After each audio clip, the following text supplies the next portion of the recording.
Hey guys, what's up? Welcome back to my channel. If this is your first time here, my name's Zoe and this is Found Finances. Today I'm going to walk you guys through 5 different money-related bullet journal spreads that can help you with your personal finances, staying more accountable, and really coming to terms with your finances and staying on track with whatever goals you have in mind. Each different spread today is going to cover a different part of personal finances. So we have 5 different categories.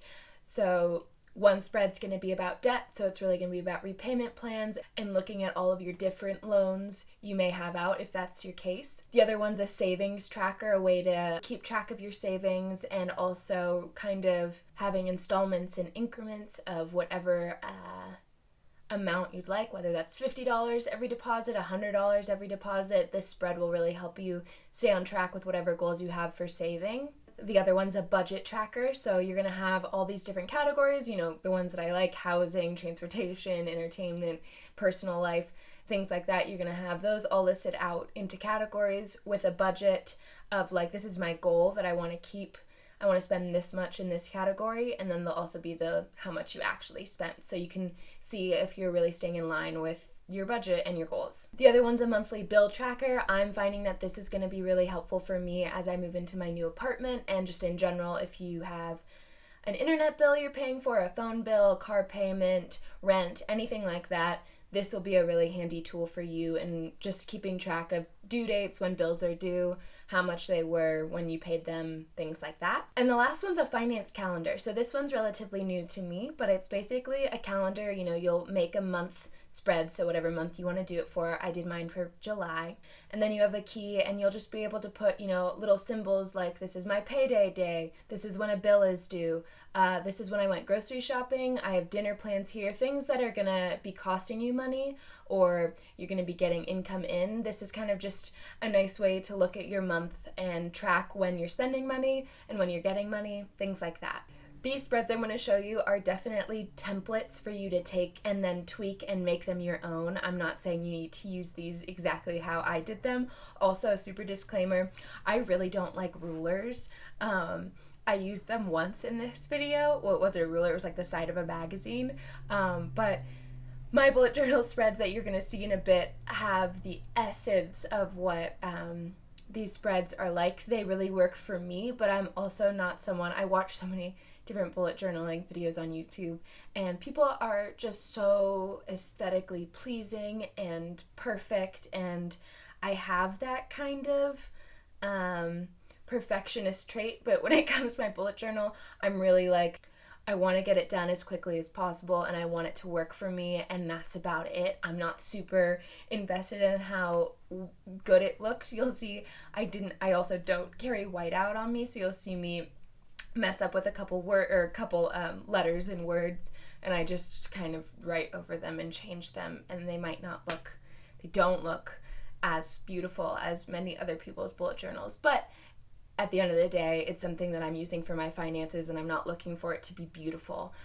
So that's just a disclaimer getting into this video. So if you're watching this and you've never heard of a bullet journal, that's also totally fine, and you can use these spreads on a piece of paper or in a journal you keep or wherever you'd like, or you can kind of delve into what bullet journaling is and start your own bullet journal and add these in as you go. Bullet journaling is really just like a personalized planner, at least to me. You get a journal that has bulleted pages and it's completely blank.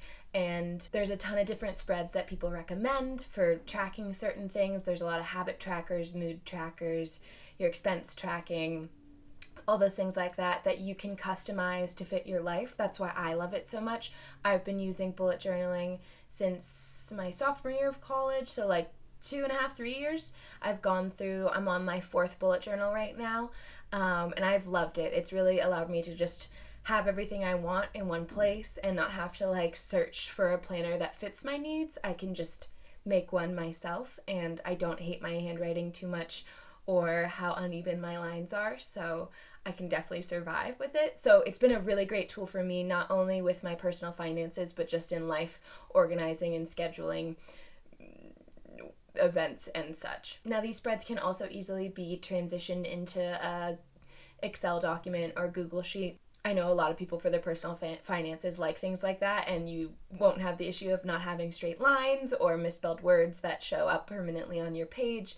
So if that's your preference, you can also follow along on this and just kind of convert that in your brain to an Excel sheet. It's pretty gridded, lines, graphs, type stuff. There's not going to be circles or wavy lines or anything like that Excel doesn't like. I'm also working on creating some Excel templates that I'll have available for you guys for free to download and use in your own time and for your own sake if bullet journaling or like just writing in general is not a thing that you gravitate towards. I'll be posting my July spread plan with me on Friday of this week, so you can also follow along if you're starting on bullet journaling and want to incorporate these personal finance spreads into a monthly spread. I'm going to be doing my July spread, so you can follow along with that and add these in when I do that later this week. Okay, another thing is that some of these spreads are monthly spreads that you'll then repeat in every month. Like I said, your finance tracking calendar, that's a monthly spread, but bill tracking, that spread that I'm going to do for you guys, that one is a yearly spread, so you only have to do that once a year, and then you can track for 12 months, and you don't have to start it in January, you can start it in June or July or whenever. So just wanted to preface that. I don't have any weekly spreads. I have like running spreads. I'll show you my expense tracking in this as well. It's not one of the 5 because I made a video already. I'll link that here about my expense tracking bullet journal spread, but I'll just add a little clip of that so you can also see how I monitor my expenses, and that's a just running list. That's not monthly or yearly. I just, whenever I spend something, I track it in there. But yeah, okay, I think that's it. That's all I wanted to say before we got into it. I hope you guys enjoy, and let's get into it. All right, so I'm using the Like Term 1917, I think that's how you pronounce it, but I'm not sure, as my bullet journal. This is what I've used for every bullet journal I've had. It's about $17. Then I've been using this Staedtler Pigment Linear .1 pen and Crayolas if you want some color. Great, so I'm going to be starting here with my monthly budget page. And this at the top, we're going to have our take-home pay and the month and the year of this budget tracker. And then after this, we're going to be going into our different categories. So for this one, I'm starting out with my housing, which is, rent, repairs, and in each section here, I'm going to have an other category, so that's just kind of a placeholder for you if you want to add something else there. And then the total is going to be the last little line at the bottom. And then as you can see, there's the budget category, which is where you're going to be putting what you want to be spending on those things, so how much you want to be spending on repairs. And then at the end of the month, you're going to be filling in the spent category, which is actually how much you spent on the things, to compare and see how close you are to the budget and your goals. The other categories I have here are food, so that's going to be groceries really and dining out. Transportation, now this can vary depending if you have a car, if you're really reliant on public transportation or not. So I added, gas, repairs, and then like parking fees also in there. This spread takes up 2 pages. Some of them don't.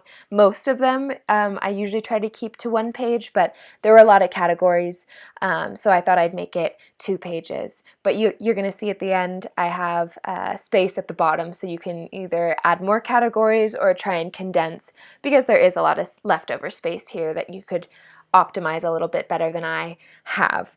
Then I've changed entertainment to recreation. I was seeing some other people's inspiration, and I think recreation can also just be an umbrella for entertainment, and then things like vacation or other recreational activities if you're part of some sports league or something like that. And then there's utilities and personal. Personal can also be split up however you'd like it, but I have shopping, subscriptions, personal supplies, things like that, and then my savings category, which is a different savings, so retirement, college fund, travel fund, what have you. And then I've just come in here with a black marker to kind of bold out the different categories. Again, like I said, I'm not super worried or concerned with the aesthetics of things. Also, disclaimer, a lot of my inspiration's coming from Pinterest and other bullet journalers, so these aren't my original spreads, just to point that out. All right, so this one's going to be our monthly bill tracker. And again, like I said, this is going to really come in handy for me as I move out and start having like utility bills. I'm going to have to start paying for internet and my phone bills. So that's really where these things are going to be. As you can see, I'm using the magazine I talked about as my ruler for this because there were just a lot of lines, and I'm usually not really worried about how straight my lines are, but this one I was kind of like, okay, let's make it a little bit more clean than most. I'm using Mortise and Tenon, which is a woodworking magazine. It's my dad's. It was on the table. So for bill tracking, the top bar, which you'll see in a second, is just going to tell you which bill you're going to be tracking in that little graph. So I have, I think, about 6 graphs here for 6 different bills that you can fit comfortably on one bullet journal page, and this spread is going to be just 1 page. Yeah, so you can see I'm not using a ruler or anything else for the rest of it, but yeah, so for the first one, we're going to have our phone bill, and then at the top, I'm also in that top bar putting the due date, so you can just see what day of every month you're going to have to be paying the bill.